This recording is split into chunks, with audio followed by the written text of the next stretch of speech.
Again, thank you for your great time. Just want us again to go through an area on matrix and transformation. Under this matrix and transformation, I just want to demonstrate how to maybe find some matrices or find some constants whenever you're given the object and the image. So for example, let's consider this question together, that you're told a point P prime is the image of a point P under a transformation T that is given by the matrix 3, 4 and 4, -3. So the question goes, express x prime and y prime in terms of x and y. Now from there, just want us to look at a quick solution on that question. How do we proceed on from using the matrix from the object to the image? So we are going to use this where we are going to apply the matrix of transformation, and we pre-multiply that matrix with the object so that we get the image.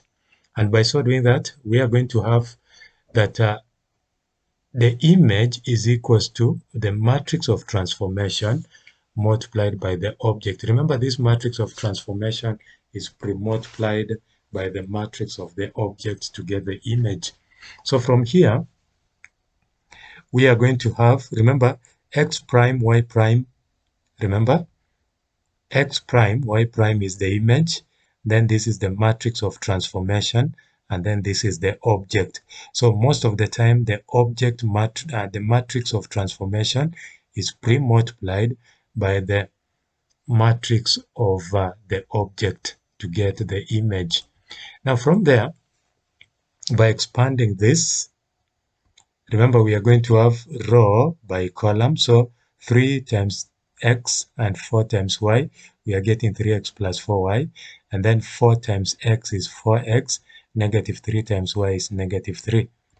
Then from there, we are separating them, and you can actually see that therefore x prime is equals to 3x plus 4y, and y prime is equals to 4x minus 3y. So by so doing, we have already expressed x prime, y prime in terms of x and y, as you can see here, as required by the question. Question number B says that if a point Q and its image Q prime under the transformation T lies on the same line y equals to mx, find two possible values of m. Let's proceed again. Now from that question, the solution is quick. We can look at this. Remember that if y equals to mx, then the m is constant, then you realize that y prime equals to mx prime. Now, by substituting in the values of x prime and y prime, as you obtain from here, we take x prime and y prime, and we substitute here and here. Then we have that 4x minus 3y equals to m into 3x plus 4y. Remember, these are the values of y prime, and these are the values of x prime. And by so doing, we can expand this, and we have 4x minus 3y. Expanding this one, we have m times 3x equals to 3mx, and then m times 4y equals to 4my. Then next, we want us to put the like terms together, and by so doing, we have 4x, then this x that is on 3, we bring it back, we have 4x minus 3mx equals to the y's, we take it to the other side, 3y plus 4my. Then we need to substitute the values of y equals to mx. Like where this y, put the values which is mx. So for example, here we'll put mx, and here we'll put mx, because that is the value of y from here.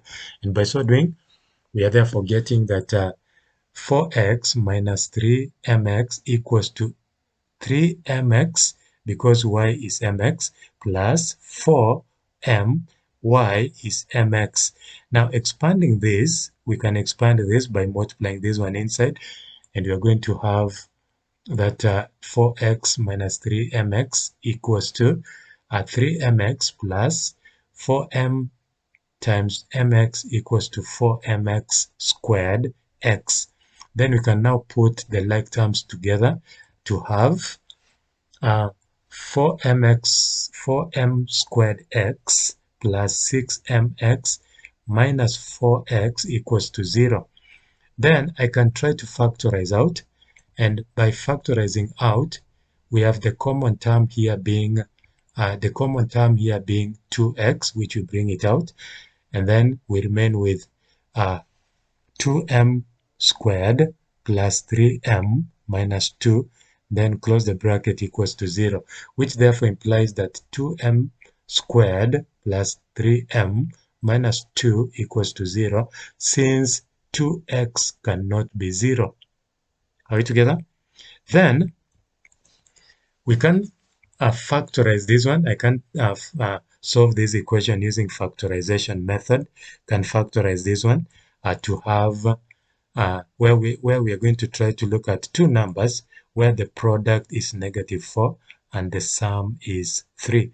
And by so doing that one and then factorizing, we end up with 2m minus 1 into bracket, and then m plus 2 into bracket equals to 0.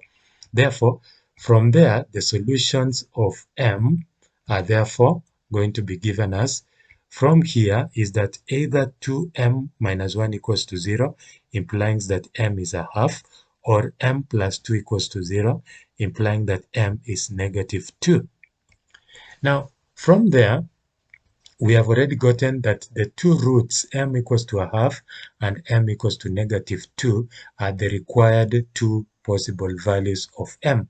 So I believe that question has enabled you also to understand a bit of matrix together with the transformation. And I believe that you can follow me for more lesson and also questions relating to this area of matrix and transformation. Be blessed and have a lovely time. Thank you.